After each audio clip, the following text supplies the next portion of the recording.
welcome to KMET 1490 AM ABC News Radio and the Southern California Business Report with Yvette Walker, a show dedicated to highlighting successful Southern California businesses and the people behind them.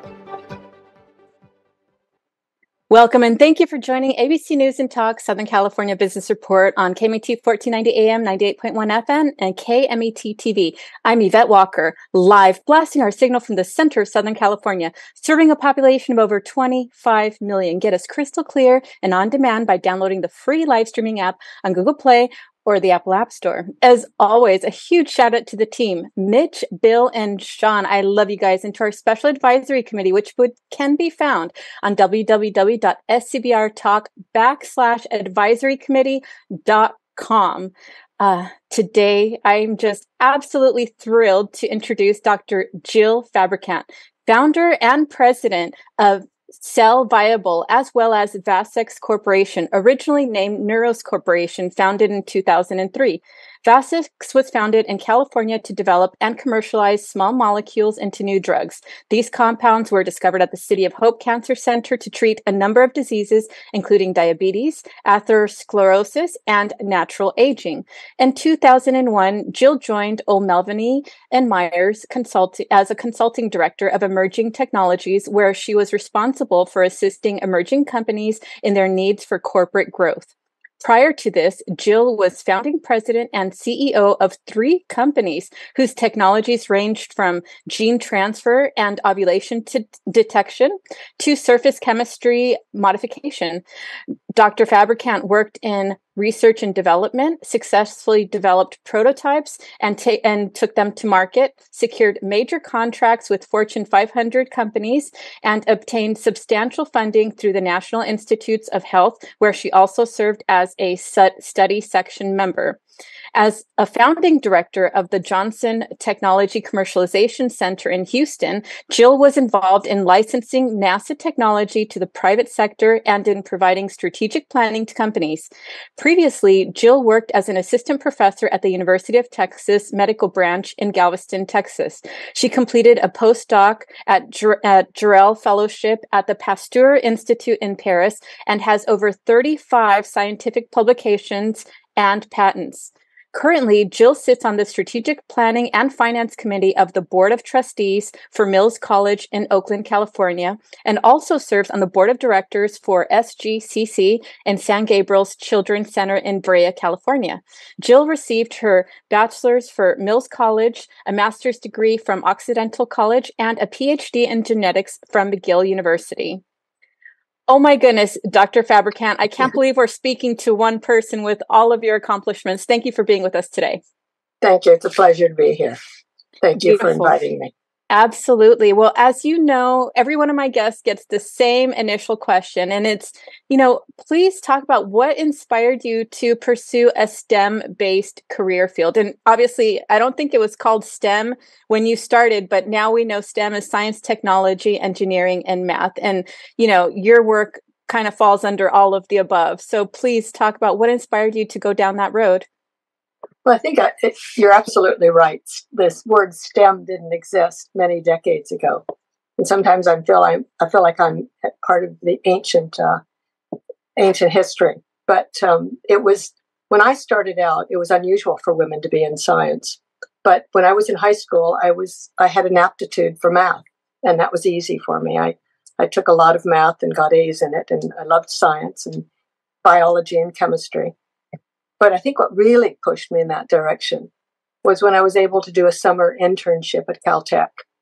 And I had taken a genetics class and was put into a genetics lab, Dr. Robert Sinsheimer's lab, and just loved it and got turned on to thinking about and doing science. So that was an opportunity for me, was to be really exposed to what science was about and research. And I just decided I wanted to pursue a career in science.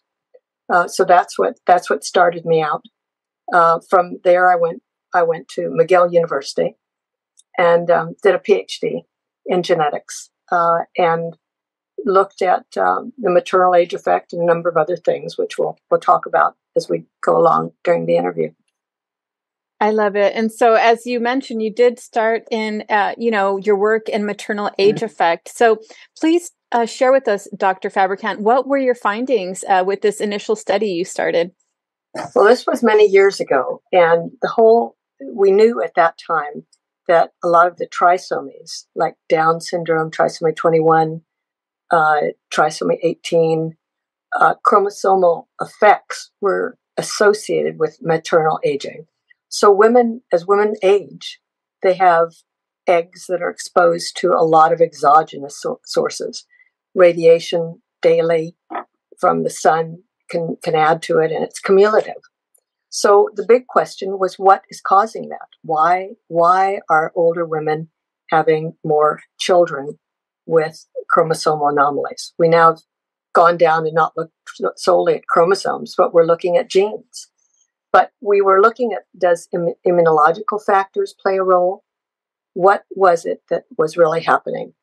And we realized that the majority of it is just the addition, is a cumulative exposure that our eggs get exposed to. So women have their eggs that are they're in what's called the diplotin phase of meiosis, of the cell division, when they're in utero. So your women's eggs are start getting exposed to all of these exogenous compounds or exogenous radiation when they're 4 and 5 months old in utero. So by the time a woman ovulates when she's 20, she's had 20 years of exposure. If she ovulates that egg that's going to be fertilized when she's 40, it's double that. And that's what the increase in all of these problems is from that cumulative exposure that our eggs get exposed to. And that's why it's important for women to have their eggs either frozen when they're in their 30s, or if not, they can have their children in their 30s with much less chance of having children with chromosomal anomalies. So were you able to find, or identify ways to reduce that exposure in your studies? Well, no, there isn't, because unless you wear some kind of barrier that women wear around their stomachs, they're going to continually be exposed. But what we can tell women now, which we didn't have the knowledge to do it, was to have their children earlier. Or we've developed technologies now to be able to freeze fertilized eggs and keep them frozen. Or we can lately, we've been able to freeze the eggs without being fertilized. That's new technology that's developed in the past 20 years. Before that, we didn't know how to freeze the eggs. We couldn't maintain the viability of the eggs. But now we've developed a medium that can keep the eggs alive after they're being frozen. So that's why we have the capacity now to be able to freeze the eggs for women. And that's true for women that are going through radiation, for example. If they have cancer, we can take the eggs out and we can freeze them for them. So that is an advance that we've made in medicine that helps a lot of women who either have a disease or decide not to have their children until they're much older. Right. So, because as you mentioned, as fetuses in utero, we basically have all the eggs we're ever going to have for the rest of our lives prior to being born, right? So during conception in utero as infants and fetuses, we have everything, right? We have all of our eggs. So it doesn't change, it doesn't adjust as time goes on. That's what it is, right? Exactly. We don't make new eggs. We have the eggs as we develop in utero. And those eggs are then exposed to everything. So if we want to have children, then it's a good idea to be able to either freeze the eggs or to have them when they're in their 30s. And so that's really been important. Okay. So I love that you started in that field, right? Because, as a woman, I'm sure you learned so much, about women in general and about yourself. So I just absolutely love that. But please talk about how that's tied to your stem cell research, Dr. Fabricant. Well, stem cell research was a continuation of that. And that I did actually during my postdoc days. I went to Paris and worked in Francois Jacob's lab, who worked with the teratocarcinoma cell system. And that's a testicular tumor that differentiates into all cell types. What that means is it's a tumor, a cancer, but it has certain areas that are muscle cells, certain areas that are pigment cells, and certain areas that become all kinds of different cells. So you can have in that teratoma, you can see pigment cells that are darkened. You can see the muscle cells that might be moving.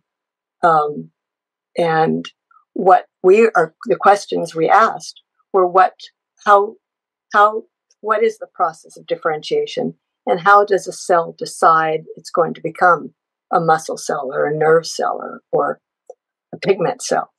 And those were questions that we were asking, which is the beginning of the whole stem cell research. Stem cell research is really asking in a different way. Stem cells are eggs or sperm that are stem cells because they can become and differentiate once a fertilized ovum exists. And that fertilized ovum, that becomes the embryo and the fetus ultimately, and with differentiated cells.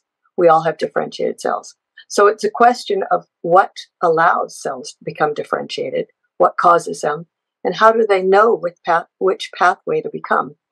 In an embryo, for example, the neural crest cells develop during the first trimester in an embryo.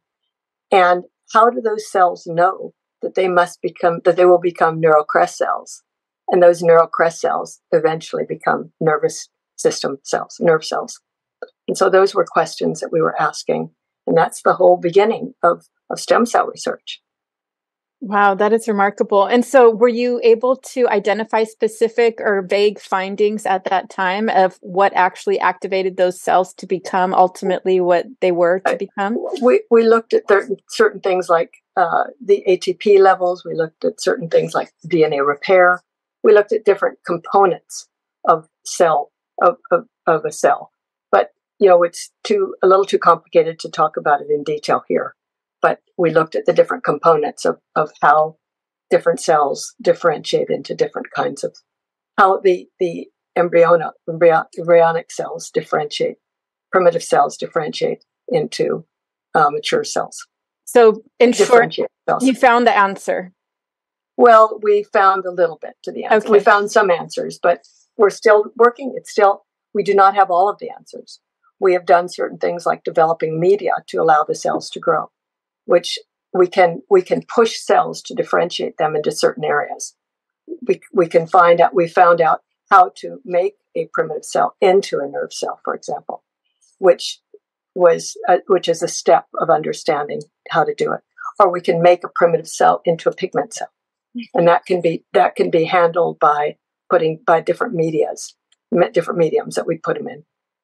Wow, that's amazing. And so during this initial studies, I understand you had also taken steps to become an astronaut as well, of course, because we need, stem cell researchers and biologists and scientists in space.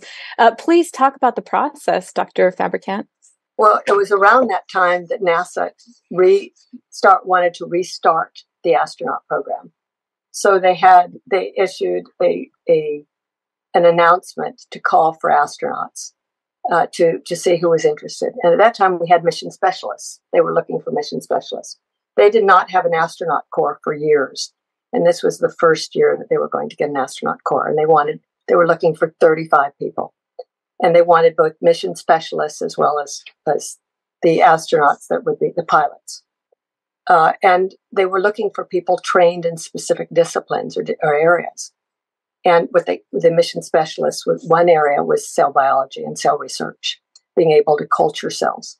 Because we found that culturing cells in a zero-G environment allows them to grow more rapidly. And we could grow them in vials where they could get 360-degree exposure instead of landing and growing on the bottom of a cell culture dish. You could keep them in a rotating event because there was no gravity, but they would be in the air, basically floating in the medium. So I applied. I thought it would be fun and was fortunate enough to almost get there. I became a finalist. Out of the 3,000 plus applicants, I was down to the last 100 and was not chosen. This was the year that Judy Resnick flew, and we had the crash with the shuttle that didn't have good reentry. But I was, in a way, very sad about all of that, obviously, but happy that I was not chosen to be an astronaut at that time. But that was quite a big event and a very sad event for NASA because it had just restarted its astronaut program. Absolutely. A lot of people reapply and go a second time, but I didn't do that. I, at that point, went to the University of Texas medical branch, which was in Galveston, and got a position there as an assistant professor. I had a joint appointment in the Departments of Preventive Medicine, Community Health, in what's called the Division of Environmental Toxicology. And my second appointment was in the Division of Biochemistry and Molecular Biology. So I had a joint appointment. And at that point, I started doing some more research using cell culture techniques. And with my reproductive biology background, worked with some different systems. One was a dominant lethal panel study of working with rats and mice, looking at the effects of new compounds with regard to mutagenesis, how they can mutate cells, and then also carcinogenesis, cancer. How did some of these new compounds that we're developing or people were developing, did they cause cancer in different systems, whether it was a cell culture test system or an animal system, and sat on study section to help review grants in that area. And that was sort of an interesting 2-year period of my life when I did that. I can imagine. Well, it was a blessing, to have had that experience, but also today to not have been chosen for that specific mission. If NASA came knocking on your door today, Dr. Fabricant, and they said, hey, would you give us, a second try to get you up there and conduct some of these studies? What would your answer to them be? Well, I would have to say no. When I was 30, it sounded exciting and fun and something I was so adventuresome, I would try anything. I think at this stage, I would have to say, get someone else. Let someone else do it. Let someone else do it. But it's exciting and challenging, and NASA's doing some wonderful things, and I'm so happy that it's reignited its space program, and we now have space shuttle and space station is happening, and a lot of interesting things. And the Mars trip is really all of our Mars missions are going to be exciting in the near future. Absolutely. I can't believe that we now have where the public is starting to fly. I remember when NASA 40 years ago was talking about it, and we thought one day there'll be flights for the public, and that's happened. I'm happy it happened in my lifetime. That's right. And it's only going to accelerate from here. And so after your time at Galveston, you started your first company. BioSign was the first corporation you founded focused on gene transfer. You worked with growth hormone genes and bioluminescence. Please talk about what that means and how that has contributed to the field of medicine today. Sure. Gene transfer is what we hear a lot about. Being able to splice genes out of a genome and being able to put them into another genome. That we were one of the first labs to be working in that area. I think there were only 3 commercial labs at the time we did it. But we worked with growth hormone gene. There was excitement at that time that in an article that appeared in Science magazine by another group where they put growth hormone gene into mice. And the front page of this Science magazine was a picture of 2 mice. One mouse was over 2 times the size of the other mouse, which was a normal mouse.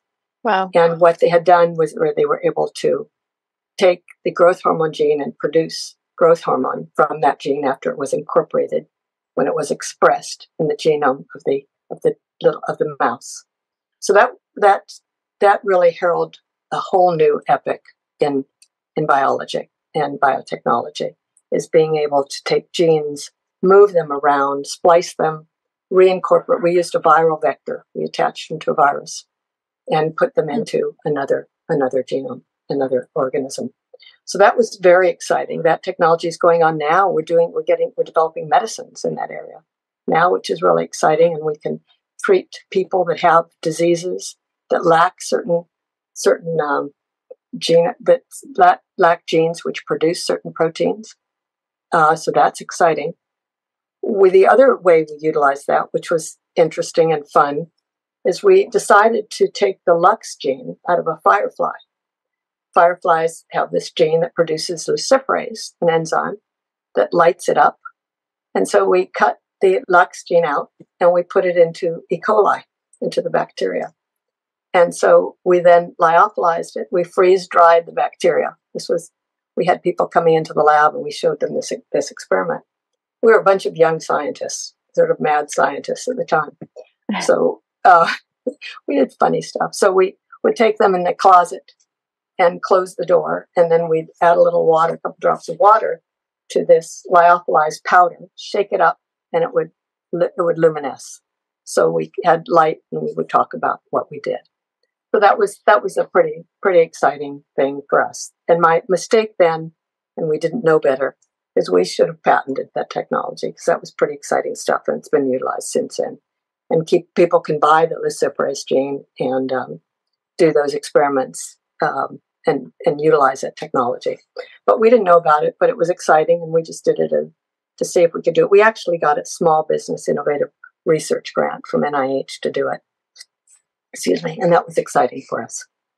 Oh, that is amazing. Now, does that have any, is that any way compatible with glow sticks, or is that totally different? Probably is. Okay. I hadn't thought about it, but it could well be. Yeah, luciferase gene.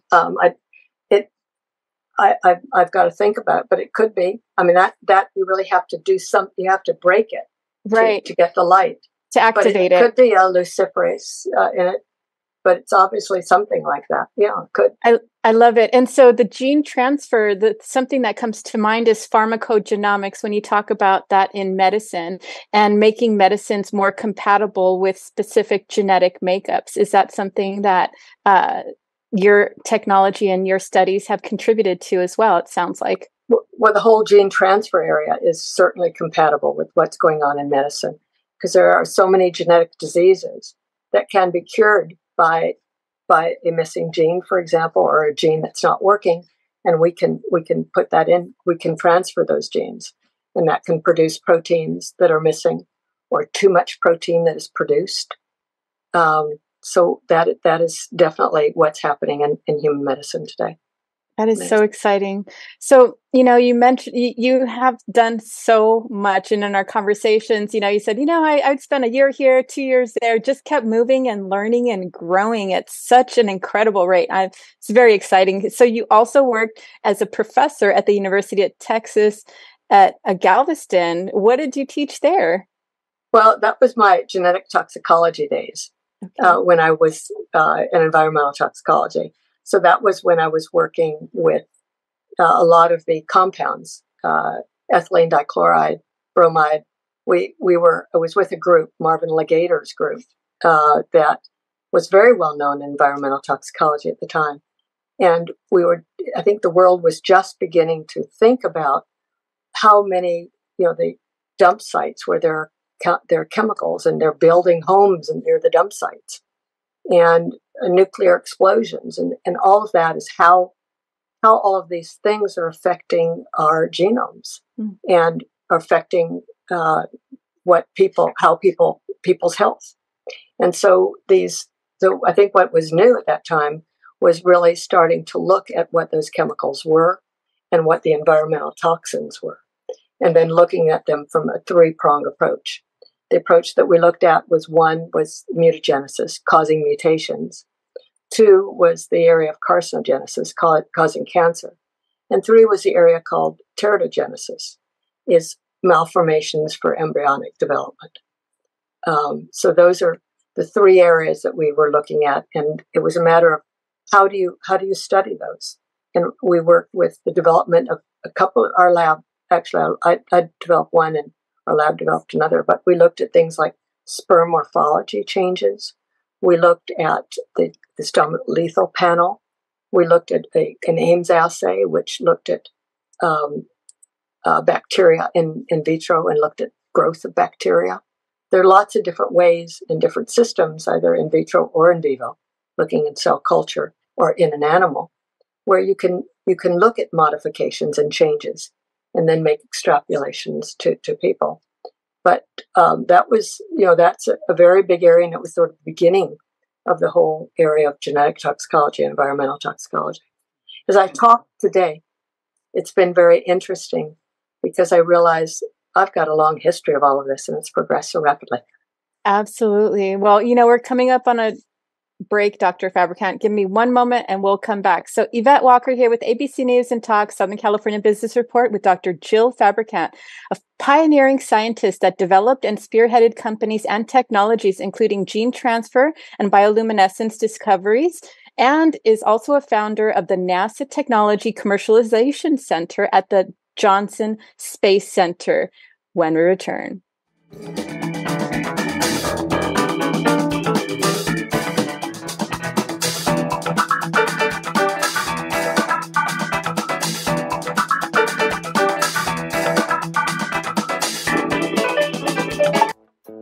Hi, I'm Dana Rademacher with MGR Property Management. A lot of people wonder about the value that property management has for their property.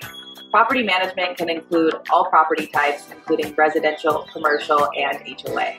It is valuable because property managers are experienced in what can happen at your property. We're aware of liabilities.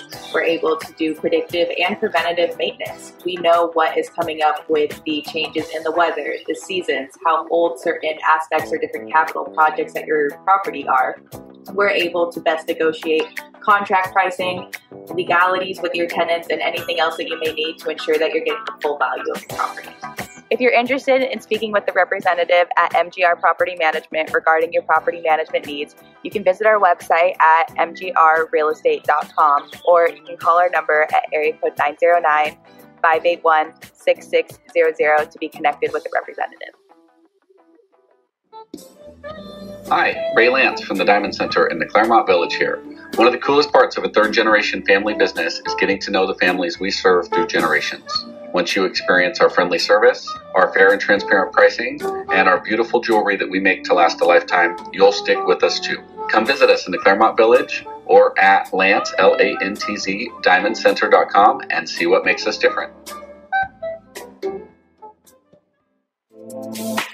Ontario International Airport is on to a better way to fly with over 65 daily non-stop flights to more than 20 major destinations and the easiest airport experience in Southern California. Visit flyonto.com/Ontario to learn more about Ontario International Airport today.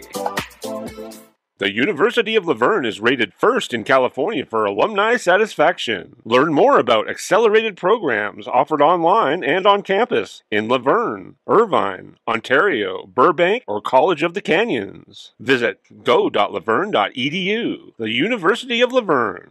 go.laverne.edu. Hi, I'm San Bernardino County Sheriff Shannon Dykes. If you're looking to start an exciting career in law enforcement and make a difference in your community, we are hiring dispatchers, nurses, deputies, laterals, and many more. For a complete list of our jobs and more information, visit sheriffsjobs.com. Cal State San Bernardino is home to the only school of entrepreneurship in California. With globally ranked degree programs, you can start your journey today to become a successful entrepreneur. Learn more and connect at entre.csusb.edu.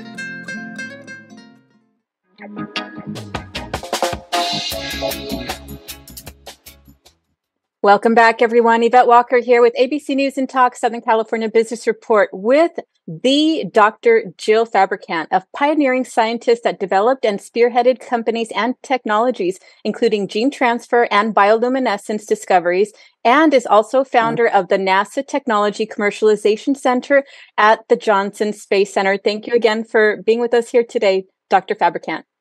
Thank you. Pleasure to be here. Beautiful. So, speaking of, we spoke about your work in gene transfer, bioluminescence, and how that, fits into the scope of, discoveries and studies surrounding impacts of various external sources to our genetic makeups. And so you also founded the NASA Technology Commercialization Center at the Johnson Space Center. Please talk about how that happened and a little bit about your work there. Well, I did a couple of things at NASA, and I think I'll first tell you a little bit about some working groups that I held. I was able to be funded by NASA to look at all of the different disciplines in their life sciences program. This was early on in their program for when their revitalization of their space program.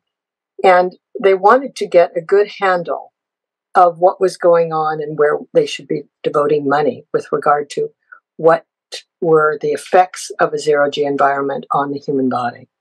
And I had the opportunity to sit in on 2 working groups, USSR working groups, which was very interesting. There were 12 Russian scientists and we had 12 American scientists.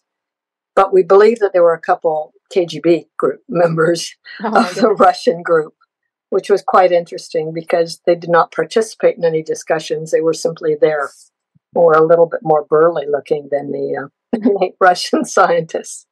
But that was interesting because it was a matter of sharing information. At that time, the Russians were ahead of us, and we didn't have the programs available. So it was to the U.S. advantage to be holding these working groups to learn what they were discovering on their space station. That moved into the working groups. And so I held 7 working groups and actually wrote the Fabricant report for life science experiments on space station, which got published by NASA. And it was looking at what happens in cell biology, obviously, in physiology, what happens, because without a zero-G environment, there's muscle wastage.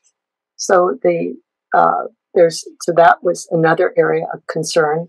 The psychological basis of being in a small space in a zero-G environment for a long period of time. And so that was an interesting epic of my life to be looking at all of these things. But it was the first time that it was documented as a whole. I then helped work on the Research Animal Holding Facility. NASA loves to call things by their initials, RAHF, RAHF, Research Animal Holding Facility, to be able to house rats or mice in space in a zero-G environment. They would be floating in the cages. The water would float unless it was tied down. How do the animals get to the water? So it's a lot of different kinds of things that they had to think about, or we had to think about as we went along. That which moved into needing a facility for pulling together scientists to think about all these things. And that was when the NASA actually teamed together with the University of Texas in Austin to put together an incubator, a business incubator, the Johnson Technology Commercialization Center. And I was hired to be the first director of the NASA Technology Commercialization Center for the Johnson Space Center. They wanted someone with some business expertise, obviously, and a scientist. And I qualified, was able to get that position, which was fascinating. And we had a staff of about 8 people. And I had the opportunity to go shopping. Women like to shop. We don't always shop in stores. We sometimes like to shop at NASA. So I had the opportunity. That's my kind of shopping right there. It was fun. Got to shop at the Johnson Space Center and look for technologies that could be commercialized.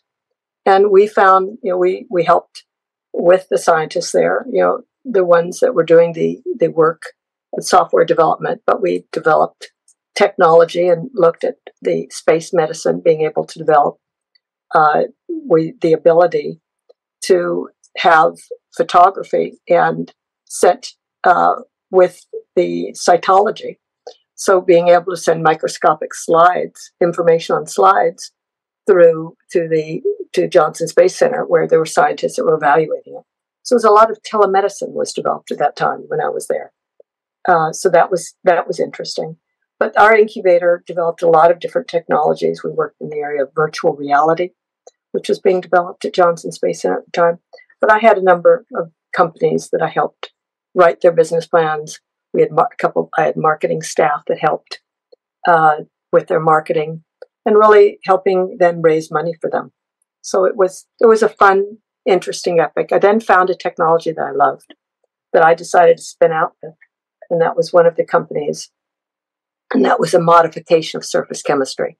It was a technology that was developed for the tiles on shuttle upon reentry. And it was a matter of, if you think of making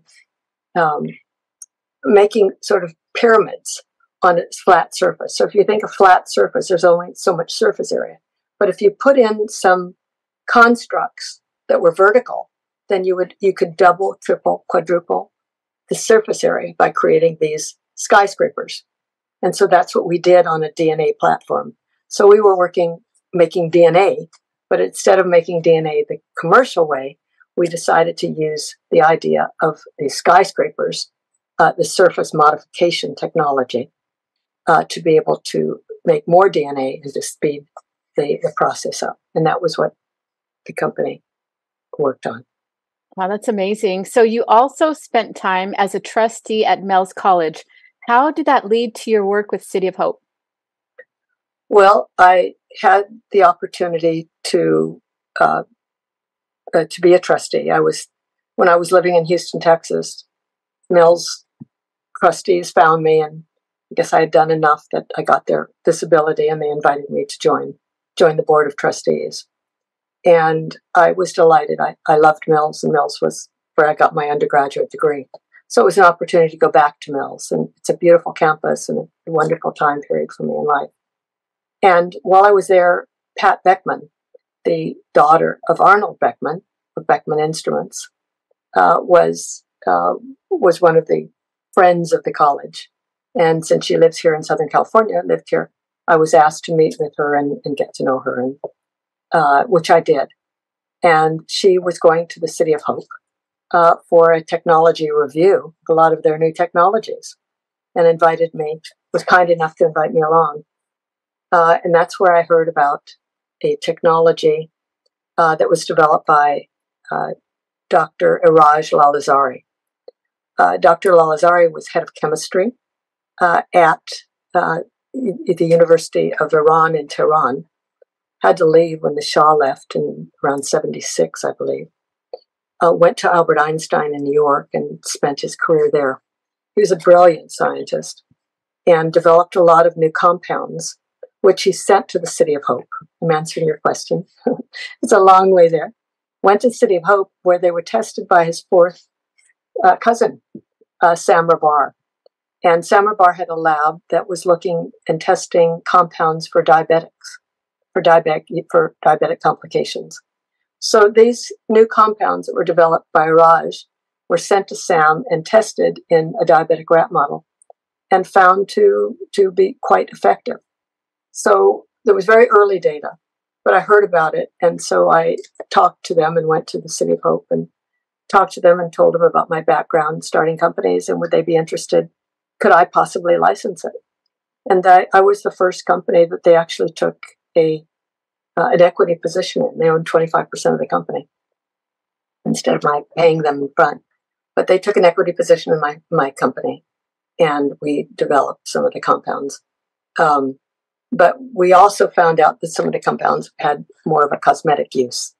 And that was something that was going to be a lot faster to market than taking them in the medical area.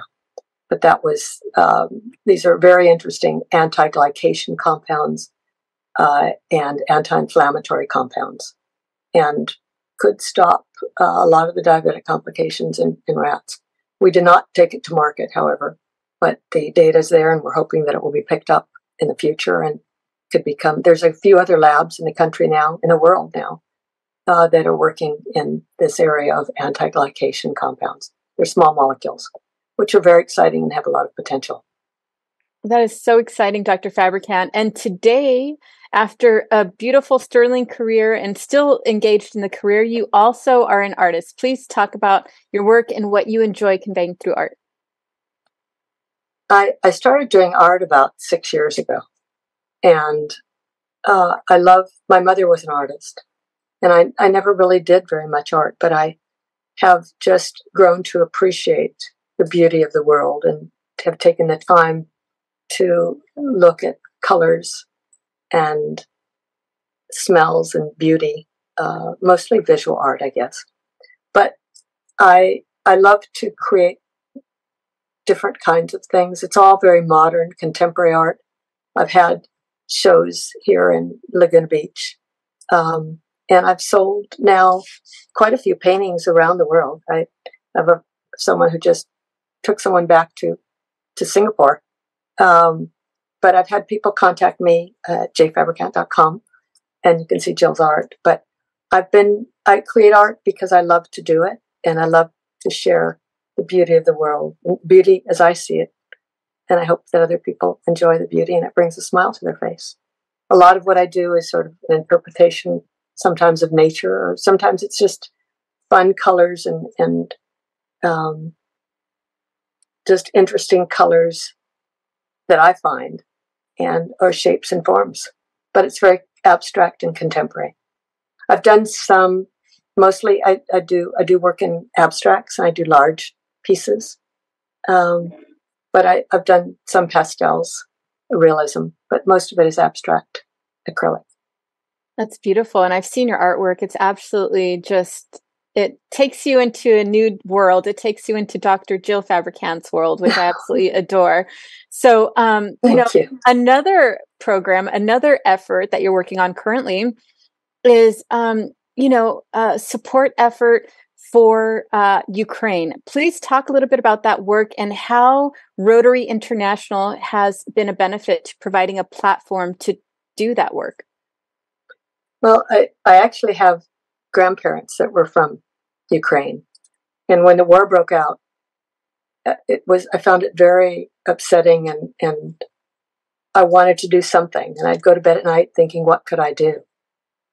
And it evolved into my joining a group I'm a Rotarian, and I've been chair of the International Service Committee of my Rotary Club for about 5 years. And I realized that I really wanted to focus on helping Ukraine and spend some time trying to help in the humanitarian crisis. I became, in our district, the person who was involved with the ICC, Ukraine USA, that's the Inter-Country Council. So we held monthly meetings. There were monthly meetings, about anywhere from 40 to 60 people that would be on the phone call. And a lot of them were from Ukraine or around the United States, about what the needs were in Ukraine. And this is through the Rotary Club. So I knew that it was through a respectable group of people that we were working with. And our whole motto is service above self. And is it fair to all concerned? And an honesty factor. That I realized that I wanted to do something for them. And I ended up meeting the Rotarian who was president of the club in Mykolaiv, which is in the eastern part of Ukraine where a lot of bombing is going on now. It's been really a disaster for them there. And realized that I could make a difference. So the past year I raised about $150,000 and have a new grant now for $58,000. But Rotary International has put together a disaster relief fund that people can give money to through Rotary International. That goes to Ukraine. It's a Ukraine fund. And from that, Rotary clubs could apply for district grants of $25,000. And I applied for a couple of those. And we've given a couple ambulances filled with medical supplies to Mykolaiv. Last August, I held a fundraiser through Rotary for the Independence Day, August 24th for Ukraine. And we had a wonderful evening and raised about $60,000, but had a Ukrainian evening with videos, and we had live stream coming in from Ukraine, and bought $25,000 of food and 2 more ambulances. And I've just made made an effort to really help those people. I've gotten to know them. It could be you or me. It just happens that we're lucky we're living here in the United States. But there are a lot of people there that are struggling, and a lot of homes are destroyed. Water is contaminated. People don't have enough to eat. And then on top of all that, for people to have bombing going on. But I just decided I wanted to spend time doing that. So I've been spending a lot of my time doing that. If anyone's interested, there's also a website called helpingukraine.us that I've been working with Emory, who's based in Georgia, Atlanta. but he's been over there and helping. But I believe that I'm lucky that it's a time in my life that I'm able to do that. And so I've chosen to spend a lot of my free time doing that now. And I'm finding that I'm helping at least some people who are less privileged than I. I love it. You have an amazing heart. Thank you for all your work and your inspiration to continue to do that work.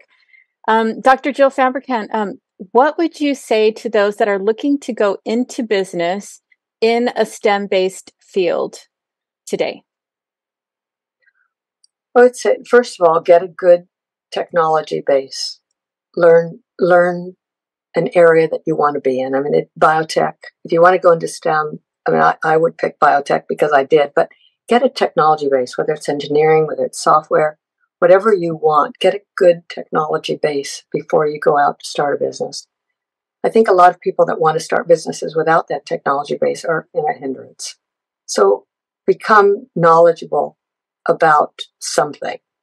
And then whether you go to business school or not, or just pick up some courses. I just took some courses at business school.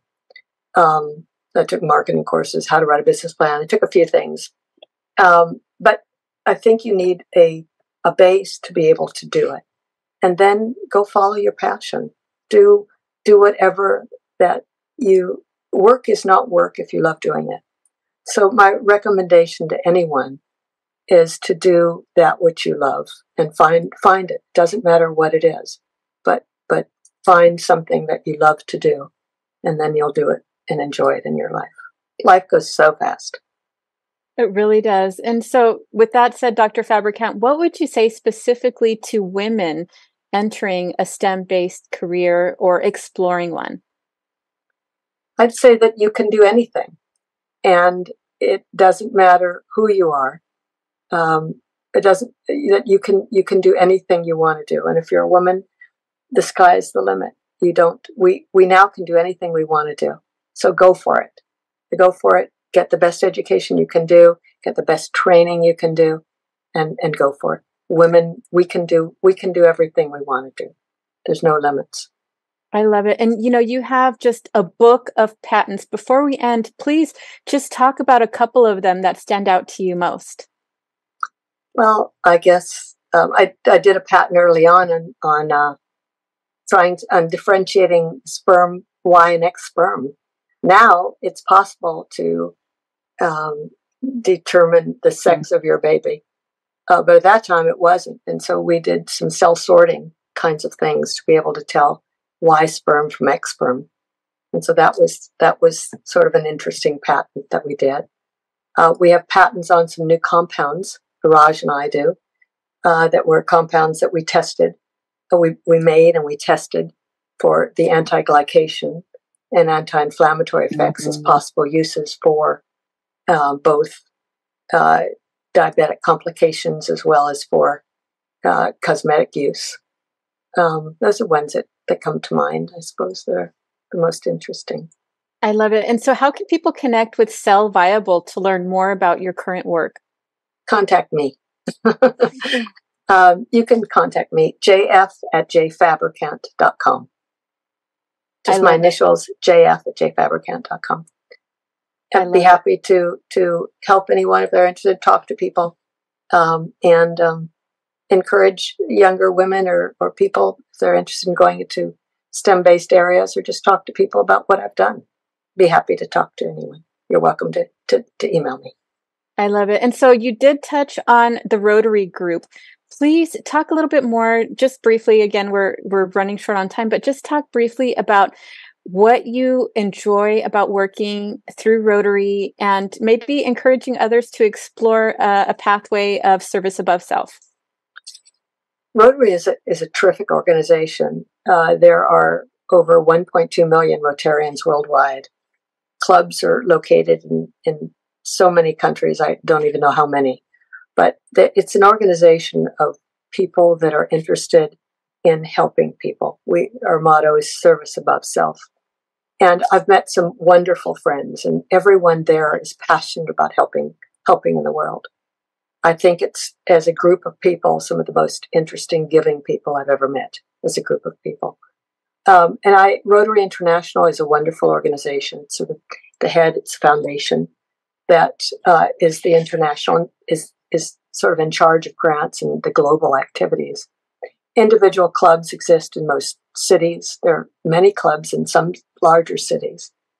And the clubs do community events. So it's very community oriented, as well as international. And what I've done since I've been in Rotary is I helped start a dental clinic in the Philippines. We ran the clinic for 3 years. I wrote a couple of grants for that, which ran for 3 years, and we treated about 1,000 kids a year. And these kids were from a small village that had never seen a dentist, and many of them had 6 to 8 cavities when we started. We just ended that project recently. And I have another grant that's pending in Ukraine, and that's to bring some ultrasound machines in and some other medical supplies and another 2 ambulances into Ukraine. But Rotary is a wonderful organization. If people are interested, they should check it out. I'd be happy to talk to you about it some more. But it's an organization that allows you to connect with people and to help people, and both at the community level and international level. I absolutely love it. And I love that you're a part of Rotary. Thank you so much for being with us today, Dr. Jill Fabricant. Thank you very much. All right, for everybody listening now, don't forget to find us on Facebook, YouTube, LinkedIn, and Instagram. Check us out on scbrtalk.com, and just a few events coming up. Saturday, July 1st, San Bernardino Symphony Orchestra performs America the Beautiful at San Bernardino Valley College with family, food, music, and fireworks. Tickets start at just $10, and children under 12 are free. Visit sanbernardinosymphony.org.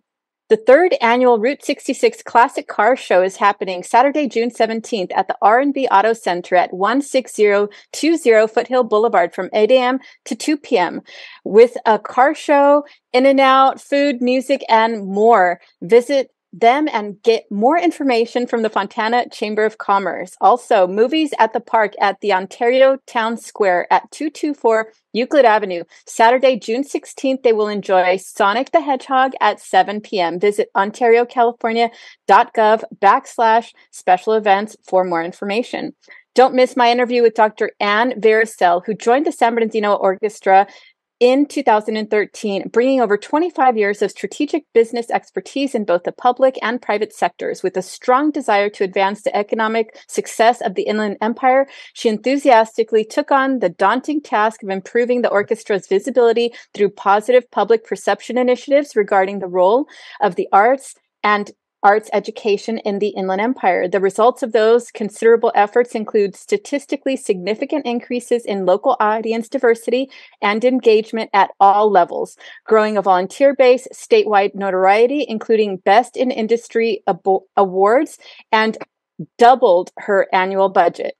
Next week, we will have Aquanetta Warren, elected as mayor in December of 2010 and is now serving her 3rd term as the mayor of the city of Fontana. Mayor Warren focuses her administration on bolstering economic development, creating educational opportunities, and advocating for a healthier community. Everybody, we will see you next week. You do not want to miss it.